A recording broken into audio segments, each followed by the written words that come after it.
Hello, my name is Patrick Adamczyk, and this is my presentation on unit operations for Engineering 1166. My first unit operation is heat transport. My specific example of this is Yukon Dairy Bar ice cream melting.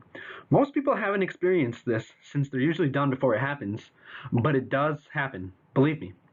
Ice cream can melt for a variety of reasons, but I will focus on radiation from the sun. The sun transfers energy via electromagnetic waves to the ice cream. Unlike conduction and convection, however, radiation does not need contact between the heat source, in this case the sun. This increase in energy of the ice cream causes the closely packed atoms in the current particles of the solid ice cream to vibrate more quickly.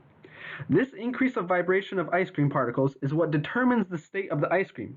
It changes the ice cream from a solid to a liquid.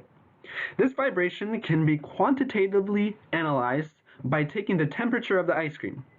By definition, temperature is the measure of the average kinetic energy of the particles in a sample.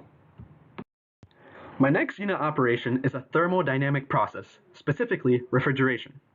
Here, a refrigerant, the liquid used in refrigeration, is placed in the compressor and compressed, increasing the pressure, and therefore temperature because of PV equals nRT. This increase in pressure forces the refrigerant, now in vapor form, into condenser coils outside of the refrigerator, which condenses the liquid, releasing the energy because of the cool air of the dorm and the drop in pressure. This heat release can be felt if you put your hand behind a refrigerator. This cooled refrigerant now travels inside the refrigerator through evaporation coils where it absorbs heat. Remember, heat travels from high to low temperatures. The now heated refrigerant then travels back to the compressor and the cycle continues again, keeping your food cool. My last unit operation is fluid flow, specifically involving the Yukon water towers. These water towers seem intimidating, being large structures placed on high elevations overseeing the campus, but they are not that complicated. Clean water is pumped into the towers.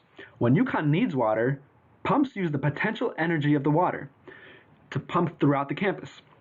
Because of the high elevation, Yukon does not need large water pumps around buildings when supply is high, typically throughout the day. At night, the water is then repumped because water consumption is not high. Then the process continues in the morning when people are taking their showers before classes.